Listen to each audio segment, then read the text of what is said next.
দর্শক, আমি এই মুহূর্তে আছি ঈদের সিনেমার নায়িকা বনলতা সেনের নায়িকা মাসুমা রহমান নাবিলার সঙ্গে। তিনি মাত্র দর্শকের সঙ্গে একটি শো দেখে বের হলেন, সেই অনুভূতি আমি আগে প্রথমে শুনতে চাই। অনুভূতি খুবই ভালো। প্রতিদিন হল ভিজিট করছি, মানে মনে হচ্ছে যে ঈদের আনন্দ যেন প্রতিদিনের সাথে বেড়েই চলছে। খুবই ভালো। আজকে এখানে পুরো হল আমি দেখলাম যে হাউসফুল ছিল অলমোস্ট, কয়েকটা সিট বাদে। বাট সবাই আমাদের ফিল্মের প্রত্যেকটা ডিপার্টমেন্ট নিয়ে অনেক প্রশংসা করছে, যে আমাদের কেউ বলছে কস্টিউম ভালো, কেউ বলছে সেট ভালো। এক দর্শক বললো এই সিনেমা তো আমাকে আরও 2-3 বার দেখতে হবে বুঝবার জন্য, কারণ অনেক কিছু মনে হচ্ছে যেটা আমি আরেকবার দেখে আসি তো এই সিনটা কী বলতে চেয়েছিল। আমরাও তো আরও খুশি হয়ে গেলাম, বলছি যে অবশ্যই দেখবেন, কারণ আসলে ওই সিনেমাটা আসলে শেষে নানা রকম প্রশ্ন জাগায়, কিছু সিন আপনাকে ভাবাবে, আপনার পরে মনে হবে যে আমি যেটা ভাবছি সেটা কি ঠিক নাকি আসলে অন্য কোনো কিছু। তো এর জন্য আসলে রিপিট যত করবেন আমার মনে হয় সিনেমাটা আরও বেশি মানুষের কাছে আরও বোধগম্য হবে, আরও বুঝতে সুবিধা হবে। আমরা এটাই চাচ্ছিলাম এবং দর্শকদের কাছে রেসপন্সটা ঠিক সেরকমই।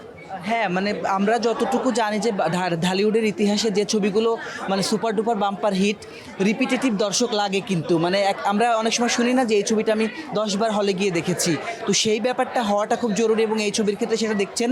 আমি একটু জানতে চাই যে কালকে আপনি আসেন নাই, কতটা মিস করেছিলেন এই যে দর্শকের এই হই হুল্লা, এই যে সামনে থেকে এত প্রশংসা, কতটা কালকে মিস করেছেন আপনি? না, মিস করেছি বলতে অবশ্যই মিস করেছি। প্রতিদিন আমি চেষ্টা করছি প্রত্যেক হলে যাবার। কালকে একটু আমি পারিবারিক কারণে, ব্যস্ততার কারণে আসতে পারিনি, বাট আজকে চান্স মিস করিনি। আশা করি যতদিন হলে আছে প্রতিদিনই আমি আসবো আমার টিমের সঙ্গে। এই যে প্রতিদিন হলে এসে ছবি দেখা এবং দর্শকের সাথে টাইম পাস করা, এই কালচারটা আমাদের কিন্তু একদম নিউ না। মানে আপনার আয়নাবাজির সময় ছিল না, তুফানের সময় একটু পেয়েছেন, বাট এখন বোধহয় আরও বেশি। এটা কতটা এনজয় করেন নাকি একটু বার্ডেনও লাগে? একদম সত্যি শুনতে চাই যে প্রত্যেক দিন আসা, প্রত্যেক দিন রেডি হয়ে আসা। মেয়ে হিসেবে রেডি হয়ে আসাটা একটু চাপের, কিন্তু যখন এখানে চলে আসে আর এই যে কোলাহলটা, এই যে এত এত উচ্ছ্বাস দর্শকের, সেটা দেখলে পরে তো সব চাপ মিলিয়ে যায়, সব কষ্ট মিলিয়ে যায়।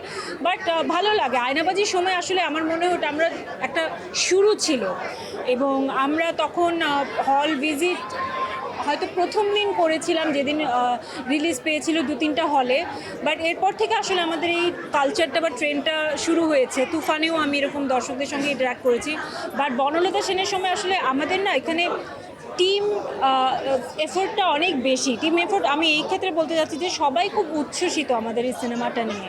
যখন থেকে আমরা জেনেছি যে সিনেমাটা রিলিজ পাচ্ছে, তখন থেকেই আমরা আসলে সকলে একসঙ্গে হয় এই সিনেমার প্রমোশন কিভাবে করা যায়, কিভাবে আমরা দর্শকদেরকে হলে টানতে পারি।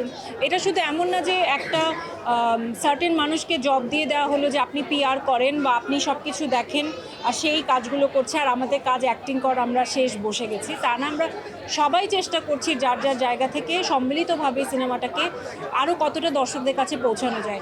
এই জন্য হয়তো আমাদের এফোর্টটাও বেশি, আমরা প্রতিদিন আসছি এবং এফোর্টের রেজাল্টও পাচ্ছি, কারণ এই যে দর্শকদের সঙ্গে সরাসরি এনার্জিটা আমরা এক্সচেঞ্জ করছি, এটা তো খুব আনন্দের। একদম, এবং একজন শিল্পীর জন্য তো আসলে মানে দর্শকের ভালোবাসার উপরে তো কিছু নাই। এবং তবে আপনাকে আমরা ওই যে বারবার বলি যে অভিযোগ কম কাজে পাই। 3টা ছবি করেছেন, 2টো তো সুপার মানে ব্লকবাস্টার, আর একটা এটাও আশা করি যে সেই পথেই যাবে। ওটিটিতে কাজ করেছেন অল্প, নতুন কি কাজে দর্শক আপনাকে দেখবে, আপনি যদি সেটা একটু জানান আমাদেরকে। নতুন তো ভাই আমি উপস্থাপনা করছি। আমার মনে হয় আমার সিনেমার কারণে আমার যে একটা ইমেজ তৈরি হয়েছে, সেটার কারণে অনেকেই আমাকে উপস্থাপনায় খুব চাচ্ছে, যেটা আমার জন্য খুব আনন্দের। এবং আমি এমন অনুষ্ঠানই পাচ্ছি যেখানে আমার লিবার্টি রয়েছে আমার মতো করে প্রশ্ন করবার বা আমার মতো করে অনুষ্ঠানটা ডিজাইন করবার, যে কারণে আমি সেটা এনজয়ও করছি। আমি এই কিছুদিন পরে, আমার ঠিক ঈদের 1 দিন না 2 দিন আগে একটা কল এসেছে খুব ইন্টারেস্টিং একটা অনুষ্ঠান নিয়ে, তো আমি সেটা নিয়ে খুব এক্সাইটেড। আমার মনে হয় আপনাদের ভালো লাগবে। এটা নিয়ে আমি মিটিং করব, বসবো। সেই সাথে বনলতা সেনের যখন প্রমোশন চলছে, সেটা দেখেও অনেকের মনে হয়েছে যে আচ্ছা, যদি একটু অন্য কিছু, অন্য গল্প বা ডিফারেন্ট কিছু একটা ভাবা যায় নাবিলাকে নিয়ে, মন্দ হয় না। সেরকম 1-2টা কলও এসেছে, তো সেগুলোও আমি বসবো সবার সঙ্গে একটু করে। আর আপনাকে আমরা অনেক দিন মানে অন অফ টিভিসিতে দেখি, টিভিসির নতুন কোনো কাজের খবর আছে কিনা? টিভিসি একটা আমার এই 14-15 তারিখে একটা শ্যুট আছে একটা প্রোডাক্টের, এখনই না বলি, সেটা দেখা যাবে।